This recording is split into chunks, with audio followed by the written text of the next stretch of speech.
हिंसक प्रदर्शन के बाद आज भी हालात तनावपूर्ण बने हुए हैं। सवाल है कि सुलगा लद्दाख आखिर कौन है जिम्मेदार?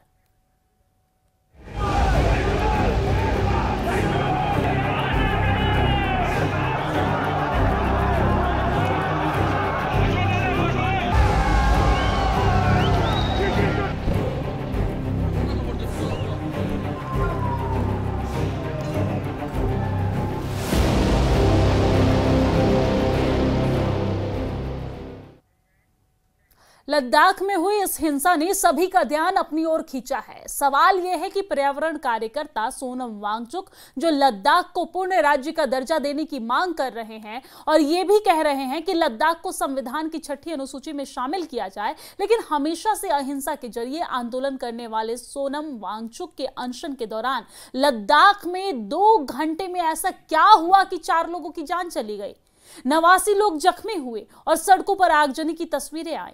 सूत्र ये बता रहे हैं और सूत्रों से ये पता चल रहा है कि इस हिंसा के दौरान लद्दाख के जेनजी युवाओं को गुमराह किया गया था और एक सुनियोजित प्लानिंग की गई थी। और यह प्रदर्शन उस वक्त हिंसात्मक हो गया जब हजारों की संख्या में युवा लेह के एनडीएस मेमोरियल ग्राउंड में इकट्ठा हुए। कुछ देर बाद धुएं का गुब्बार उठने लगा। बीजेपी दफ्तर और हिल काउंसिल के दफ्तर में आगजनी और तोड़फोड़ की गई। तस्वीरें आने लगी और उसके बाद वहां कैसे हालात बने आप खुद इन तस्वीरों के माध्यम से देख सकते हैं, समझ सकते हैं।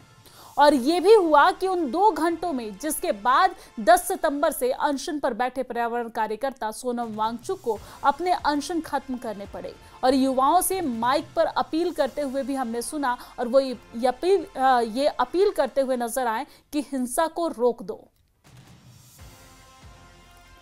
और चलिए आगे बढ़ेंगे। इसी बीच बड़ी खबर सामने आ रही है। आपको बता दें कि लद्दाख हिंसा के बाद सोनम वांगचुक की मुश्किलें लगातार बढ़ती जा रही है। बड़ी खबर मिल रही है कि सोनम वांगचुक के खिलाफ सीबीआई पिछले 2 महीने से जांच में लगी हुई है। मामला विदेशी फंडिंग का है। सोनम वांगचुक पर विदेश से फंड लेने के आरोप लगे हैं और इसी वजह से फंडिंग को लेकर 2 महीने से सीबीआई जांच में जुटी हुई है। साथ ही सोनम वांगचुक ने इसी साल 6 फरवरी को पाकिस्तान यात्रा भी की थी, जो कि अब शक के दायरे में आ रही है। पाकिस्तान की यात्रा को लेकर भी सवाल उठ रहे हैं। सीबीआई सूत्रों का कहना है कि अभी विदेशी फंडिंग को लेकर पिछले 2 महीने से उनके खिलाफ जांच चल रही है, लेकिन अभी मुकदमा दर्ज नहीं हुआ है। जानकारी ये भी सामने आ रही कि जिस तरीके से कल हिंसक प्रदर्शन हुआ और अब इस पूरे मामले पर सोनम वांगचुक पर मुकदमा भी दर्ज हो सकता है।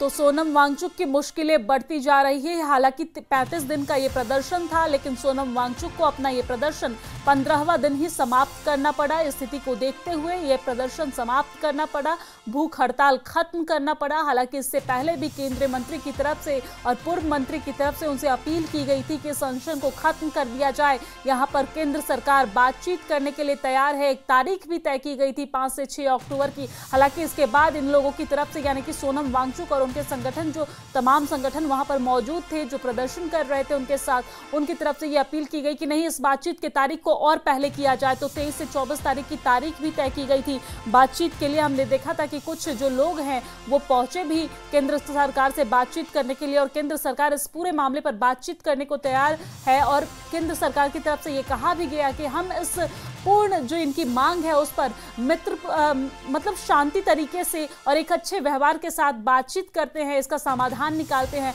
लेकिन सोनम वांगचुक पिछले 5 सालों से लगातार प्रदर्शन कर रहे हैं। रुक रुक कर ये प्रदर्शन किया जाता है। आपको बता दें कि अब ये जानकारी सामने आ रही है कि 35 दिन का ये प्रदर्शन था, लेकिन 15वें दिन ही इनको अपना प्रदर्शन खत्म करना पड़ा। इस बीच सोनम वांगचुक जो है वो बीमार भी पड़े थे। डॉक्टर की तरफ से उन्हें सलाह भी दिया गया था कि आप डॉक्टर की निगरानी में रहें, अस्पताल में एडमिट हो जाएं और अपने भूख हड़ताल को खत्म करें। लेकिन सोनम वांगचुक अपने मांग को लेकर अडिग रहे, डटे रहे और लगातार प्रदर्शन करते रहे।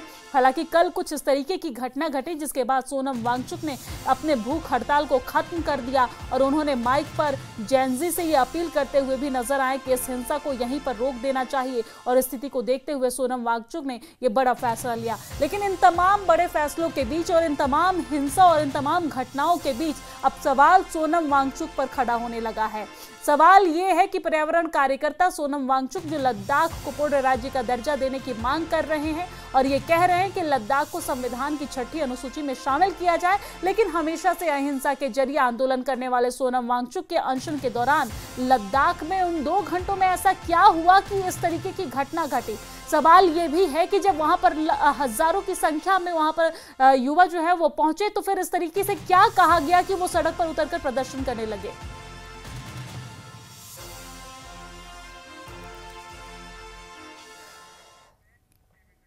लद्दाख में कल जो हुआ वो पूरे देश ने देखा, लेकिन सवाल अब यही है कि इस हिंसा का जिम्मेदार आखिर कौन है, क्योंकि भीड़ की शक्ल में आए दंगाई आखिर कौन थे। आंदोलन की आड़ में इस हिंसा का मकसद क्या था? क्या ये अपने हकों की लड़ाई के लिए हुआ है या फिर आंदोलन का सहारा लेकर किसी साजिश को अंजाम देने की कोशिश की गई? कल लेह में जो हुआ उसके बाद अभी भी क्या हालात हैं, कितना नुकसान हुआ है, यहां बता रहे हैं ग्राउंड जीरो से हमारे सहयोगी मोरूप स्टैंजिंग। देखिए।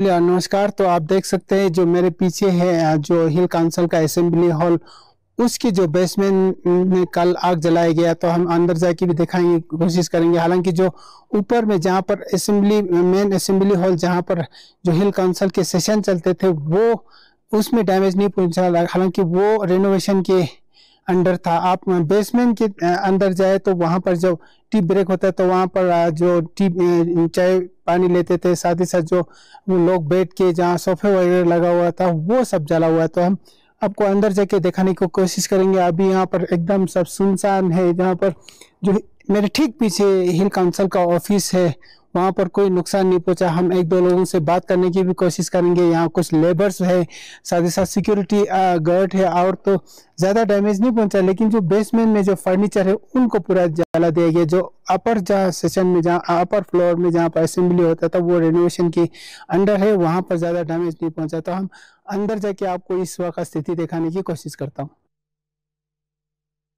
वही लेह हिंसा पर गृह मंत्रालय का बयान भी सामने आ गया है। भूख हड़ताल वापस लेने की अपील की थी, लेकिन सोनम वांगचुक ने भूख हड़ताल जारी रखी।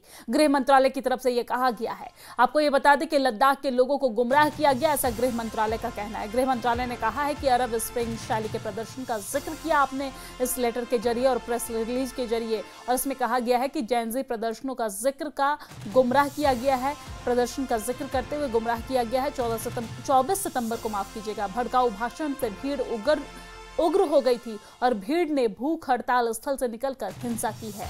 लेह के मुख्य चुनाव आयुक्त कार्यालय पर हमला किया गया और एक राजनीतिक दल के कार्यालय पर हमला किया गया।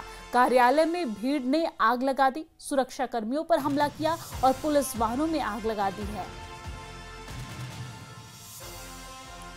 तो प्रेस रिलीज की गई यहाँ पर, और प्रेस रिलीज करते हुए गृह मंत्रालय की तरफ से ये बड़ी बात कही गई है। कहा गया है कि भूख हड़ताल वापस लेने की अपील की गई थी सोनम वांगचुक से, और कहा गया था कि बातचीत करके इस पर रास्ता निकालते हैं, लेकिन फिर भी सोनम वांगचुक ने अपनी भूख हड़ताल जारी रखी है और लद्दाख के लोगों को गुमराह किया गया है। अरब स्प्रिंग शैली के प्रदर्शन का जिक्र भी इस दौरान किया गया और जैनजी प्रदर्शनों का भी जिक्र किया गया, और कहा गया कि जैनजी प्रदर्शनों का जिक्र का गुमराह किया गया है। साथ ही 24 सितंबर को भड़काऊ भाषण से भीड़ उग्र हुई और भीड़ ने भूख हड़ताल स्थल से निकलकर हिंसा की। लेह के मुख्य चुनाव आयुक्त कार्यालय पर हमला किया गया, एक राजनीतिक दल के कार्यालय पर हमला किया गया। आपको जानकारी दे दें कि इस दौरान बीजेपी कार्यालय के बाहर जो भी वाहन थे उसमें भी भीड़ के द्वारा आगजनी की गई और आग के हवाले कर दिया गया। लेह हिंसा की आंच अब कारगिल तक दिख रही है, क्योंकि कारगिल में आज बंद का ऐलान किया गया है। कारगिल डेमोक्रेटिक अलायंस ने आज बंद का आह्वान किया है, जिसका असर भी बाजारों में दिखने लगा है। बंद के ऐलान के बाद करगिल में भी धारा 163 लागू कर दी गई है। करगिल डेमोक्रेटिक अलायंस के बंद के ऐलान के बाद करगिल में दुकानें, बाजार पूरी तरीके से बंद है, जिसकी तस्वीरें हम आप तक पहुंचा रहे हैं। भारी संख्या में पुलिस बल तैनात कर दी गई है। यहाँ पर स्थिति को देखते हुए ये फैसला लिया गया है और धारा 163 तो लागू की ही गई है। यहाँ पर सड़कों पर लोग जो है वो इक्का दुक्का दिख रहे हैं। दुकानें बंद है, बाजार बंद है, लोग अपने घरों में कैद है और यहाँ पर बंद का आह्वान किया गया है। पूरी तरीके से बाजार बंद है। लोगों का जमा होना मना है। सुनिए सुनिए सुनिए, आज के रोज जिस तरीके से घटना घटी इसका असर आज कारगिल में भी देखने को मिला है। कारगिल आज पूरी तरीके से बंद है। यहाँ पर धारा 163 लगा दी गई है। यहाँ पर पुलिस प्रशासन की तैनाती की गई है। चप्पे चप्पे पर पुलिस बल मौजूद है। पीसीआर की जो गाड़ी है वो पूरे मूव कर रही है, मूवमेंट में है, लोगों पर नजर रख रही है, बाजार पर नजर रख रही है। हालांकि आपको बता दें कि आज बाजार पूरी तरीके से बंद है, दुकानें बंद है, लोग अपने घरों में कैद होने को मजबूर है। कल लद्दाख में जिस तरीके से घटना घटी इसके बाद ये बड़ा फैसला लिया गया। लोगों का जमा होना, जिला करगिल में 163 TNSS नाफिज किया गया है। लिहाजा इस हुक्म के रूह से 4 या 4 से ज्यादा लोगों का जमा होना मना है। सुनिए सुनिए सुनिए, आज के रोज बहुहुक्म जिला मजिस्ट्रेट करगिल, जिला करगिल में 163 TNSS नाफिज किया गया है। लिहाजा इस हुक्म के रूह से 4 या 4 से ज्यादा लोगों का जमा होना मना। जिला करगिल में 163 TNSS नाफिज किया गया है। लिहाजा इस हुक्म के रूह से 4 या 4 से ज्यादा लोगों का जमा होना मना है। सुनिए सुनिए सुनिए, आज के रोज बहुहुक्म जिला। तो आप देख रहे थे कि इस तरीके से यहाँ पर पुलिस की जो गाड़ी है वो घूम घूम कर लोगों के बीच ये मैसेज दे रही है कि इस जिले में 4 या 4 से ज्यादा लोगों का इकट्ठा होना मना है, क्योंकि धारा 163 यहाँ पर लागू है। इस बुलेटिन में फिलहाल के लिए